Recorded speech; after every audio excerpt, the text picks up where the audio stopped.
Olá, meus caros, sejam muito bem-vindos à nossa aula número 4. E aqui nós entramos hoje, na aula a respeito da infiltração, influência maçônica dentro da Revolução. E isso aqui é muito importante. É muito importante porque, gente, nunca ouvi isso. Nunca ouvi isso na escola, nunca ouvi isso na universidade, nunca ouvi isso em lugar nenhum. Então, a gente percebe que tem algo estranho dentro da Revolução, a gente percebe que tem alguma coisa que conduziu aquilo, que motivou aquilo, só que a gente não consegue dar o bem, assim, o que foi, da onde saiu. Mas a gente olha, quando a gente é nos apresentada essa Revolução Francesa, sem essa história oculta, sem essa influência maçônica, tu vê assim, pô, mas tem alguma coisa estranha, não faz sentido. E agora vocês vão entender, o negócio vai casar.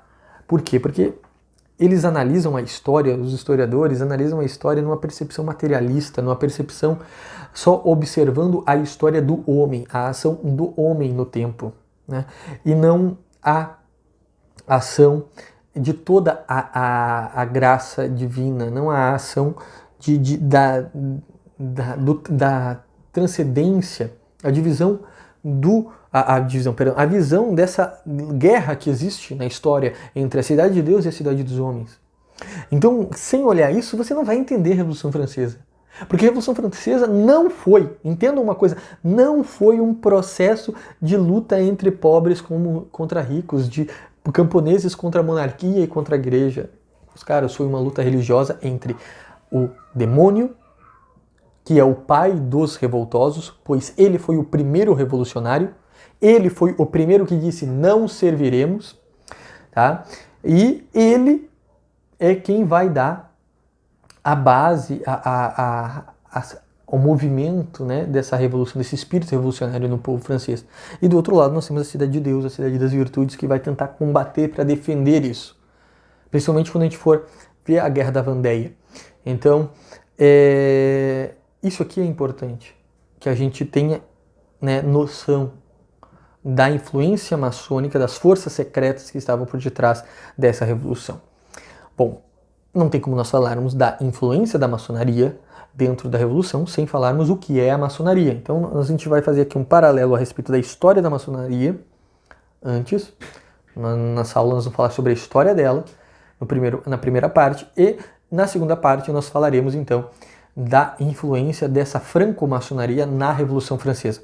Lembrando que a gente não vai conseguir aqui falar de todos os detalhes mais possíveis, porque isso aqui teria que ter, abrir um módulo específico só sobre maçonaria, vai abrir um curso específico sobre maçonaria, mas a gente quer falar aqui da maçonaria na Revolução Francesa. É isso, entendeu?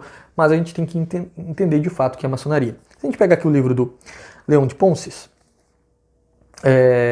nesse livro, ele destaca o que os maçons dizem que é a maçonaria. Ele coloca aqui o que está descrito em todos os estatutos, as casas, quando fundam uma loja uma loja maçônica, eles lá escrevem o que é a maçonaria. E está em tudo, em todas as declarações se encontra, em todas as constituições maçônicas de todas as lojas maçônicas se encontra isso.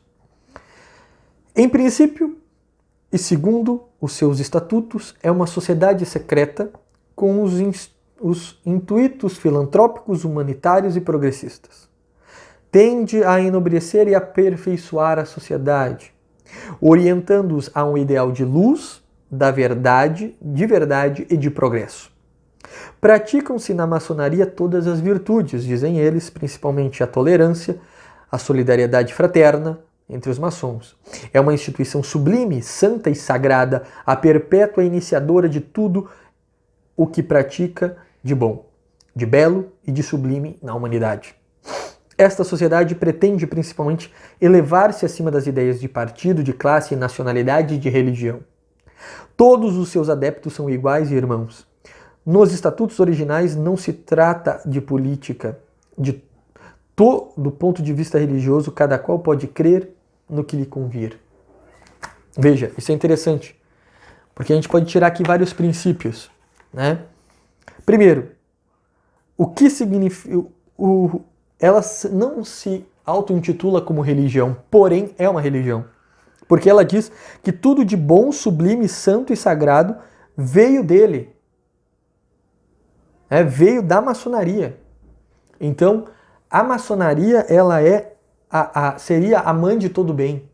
Então, isso é um dogma, isso é religioso. E diz que não é religião. Tá? Agora, eles dizem o seguinte, tende a enobrecer e aperfeiçoar a sociedade, ou seja, controle de comportamento, ou seja, engenharia social. Eles querem aperfeiçoar a sociedade, eles querem transformar a sociedade, eles querem fazer uma sociedade segundo as vontades deles.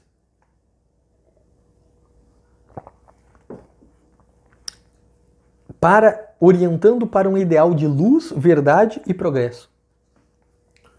O que é essa luz, essa verdade, esse progresso que eles estão dizendo aqui? Que luz é essa? Que verdade é essa? Que progresso é este? Estão entendendo? Então, nós não podemos estudar a maçonaria somente pelos documentos oficiais deles, pois nós não vamos entender nada.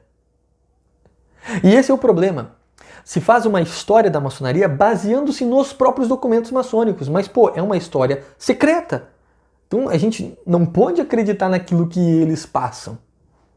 Então a gente diz, mas está tudo em vídeo aí, a gente consegue ver, não tem nada, eles contam para nós o que acontece na maçonaria, eles contam para nós que lá é apenas uma partilha, uma convivência, uma conversa, com os membros menores até pode ser. Não duvido mesmo que seja só isso. Para os caras que estão no primeiro, segundo, 10º grau, agora, os caras que estão a partir do 30º, esses caras, eles não passam tudo o que eles falam. É burrice quem acredita nisso. Então a maçonaria, ela é um projeto secreto, uma sociedade secreta. E para nós estudarmos ela, nós precisamos buscar documentos que estão extraoficiais, e principalmente os documentos que eles não consideram, porque isso é algo importante.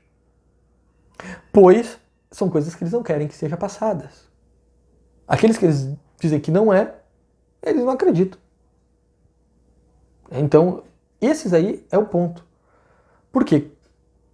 Somente pelos documentos a gente não vai entender as coisas. Então, por exemplo, a maçonaria quando surgiu? Daí tu pega, por exemplo, o Rui Afonso, o professor Rui Afonso da Costa Nunes, até tem aqui a enciclopédia dele a respeito da história da educação. Ele fala a respeito da Idade Média, dizendo que a maçonaria ela surge no século XI, a partir das guildas de pedreiros e tudo mais. Isso aí saiu, isso é uma história da fundação da maçonaria contada pela própria maçonaria, da anglo-maçonaria, na maçonaria inglesa, da onde que eles tiraram isso. Depois passou para a franco-maçonaria também, para a maçonaria francesa. Mas estranho como que no meio de uma cristandade, de uma sociedade católica, como a gente estudou no módulo a respeito da Idade Média, o que é a cristandade, como é que naquela sociedade ia ter um projeto de pedreiros que queriam dominar o mundo e destruir a religião e o Estado estabelecido? É besteira. Isso é besteira. Isso para mim não cola. E nem pro Monsenhor de la Uz aqui, nem pro Cláudio Janés, e o outro historiador aqui que eu não me recordo o nome. Eu tenho anotado aqui, o nome dele é um francês, não sei se é francês ou belga, o nome do indivíduo, o Deschamps, PS, eu não lembro como é que como se pronuncia PS em francês, mas não cola, sabe? Não desce aqui, não desce. Enfim, então a gente tem que ficar com um pouco de pé atrás a isso, porque senão se a gente acreditar naquilo que eles falam, a gente vai dizer, não, eles são descendentes de Salomão, parentes do Jacques de Molay e pedreiros. Conta contra a outra. Não faz sentido, não faz sentido. Então vamos lá. A maçonaria tem a sua primeira casa oficial, né, que construíram ela em 1717. Tá? Veja só, a casa oficial foi em 1717. Isso não significa que a maçonaria surgiu em 1717, porque ela é uma sociedade secreta. Então, 1717 é quando esses caras... esse negócio tem que contar pra todo mundo, entendeu? Tem que contar pra todo mundo que a gente tá aí. Então a gente faz uma loja. Daí, fizeram lá a loja e se apresentaram. Ficou mais claro. Mas isso não significa que ela não existia antes. Isso é outra coisa. As pessoas dizem, quando surgiu a maçonaria? 1717. Não, errado. 1717 não surgiu a maçonaria.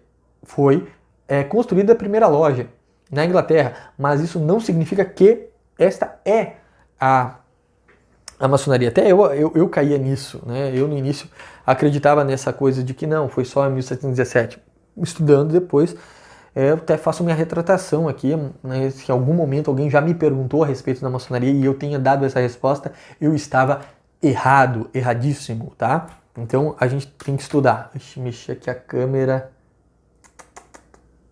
Enfim, é assim, se vira nos 30, né? O negócio aqui é sem cortes, é ensinando, é falando e é se errando, se acertando e assim a gente vai indo. Vamos lá. Meio preocupado com o tempo aqui, mas acho que a gente vai ter que dividir em 2 aulas. O que acontece? Então a gente não pode cair nessa história. Bom, o que é a maçonaria então? E quando ela surgiu? Monsenhor de la Huz, no livro A Conjuntura Anticristã, quando ele fala no subcapítulo, deixa eu pegar aqui, né, para vocês não dizerem, o professor está tirando da cabeça dele, ele está inventando, eu não sei o quê. Quando ele fala aqui a franco-maçonaria em seus primórdios, né, no segundo capítulo, ele trata aqui de um ponto muito interessante. Ele diz que a maçonaria ela teve contato com o humanismo.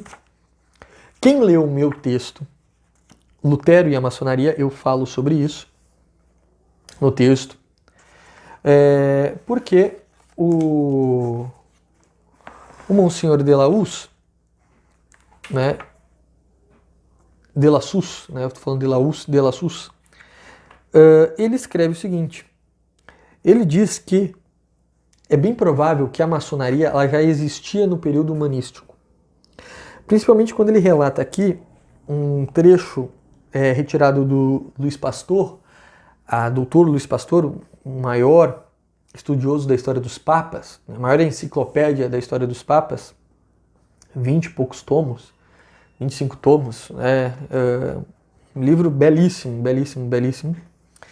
E ele, em 1468, então, escreve,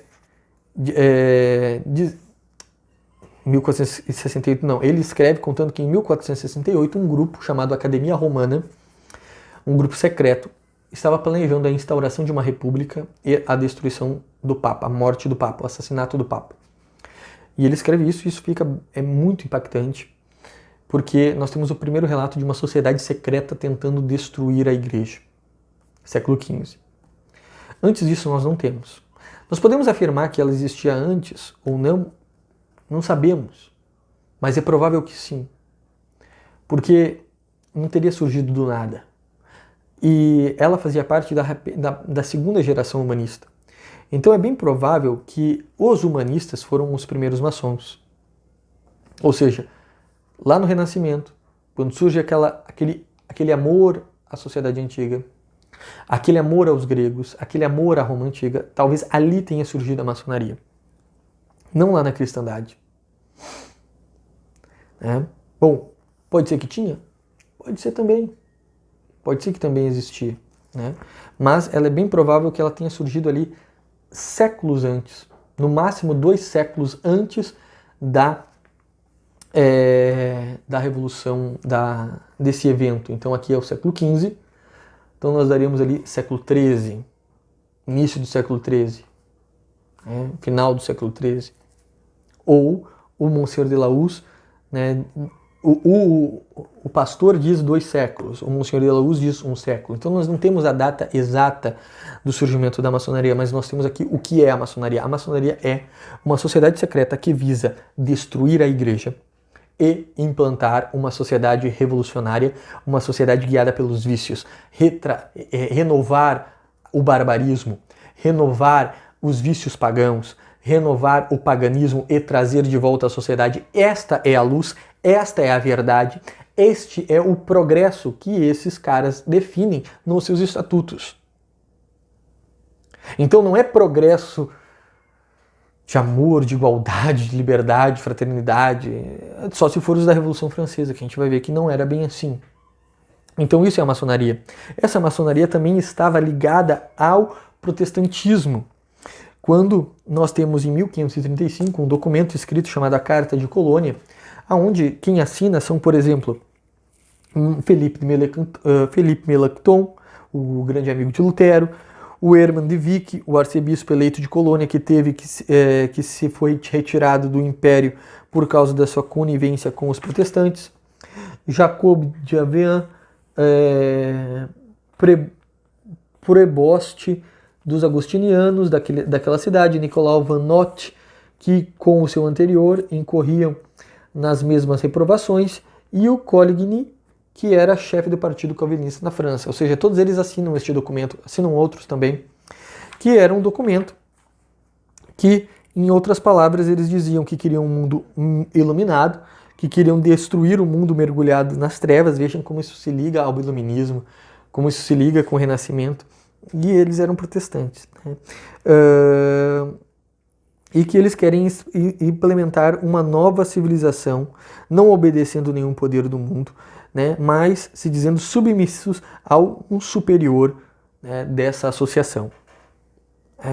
O Monsenhor de la Luz diz que isso aqui já era franco-maçonaria. Então aqui em 1525 nós temos uma ação concreta. Os maçons negam isso, eles dizem que esse documento é inválido, ele é apócrifo, eles não seguem isso porque eles dizem que foi escrito num latim muito anterior, dizendo que isso foi provavelmente escrito no século XVII e não no século XVI. 100 anos, 200, 150 anos não ia interferir tanto no latim porque o latim já estava morto, mas tudo bem. Ou eles dizem que não faz sentido. Agora eu não lembro qual é a outra, o que os maçólogos, né, os estudiosos da maçologia, que são os próprios maçons. São os grandes estudiosos da maçonaria, são os próprios maçons, porque eles que têm acesso a tudo. Eles não reconhecem esse documento, alguns não reconhecem ele como um documento oficial, mas outros reconhecem. E o que é interessante é que esse documento está na loja de Amsterdã, uma loja das mais antigas. Por que está lá, né? A loja foi fundada só no século XVIII, mas isso não significa, lembrando, isso não significa que ela não existisse, que na Holanda não tivesse maçons no século XVI, tá? Então, isso é interessante. E o que o Monsenhor de la Luz coloca é que em todas as sociedades onde houve um progresso do protestantismo, havia uma forte presença da maçonaria. Então a maçonaria nada mais é que essa ideia na qual nós precisamos, uma ideologia revolucionária, que nós precisamos destruir a igreja e renovar, renascer, melhor renascer a palavra, né? Renascer os vícios do paganismo. Isso é maçonaria. Isso é o progresso e as luzes que eles querem trazer. Espero por vocês, um forte abraço, Deus abençoe, espero que eu tenha esclarecido, qualquer dúvida coloquem aqui, forte abraço, Deus abençoe.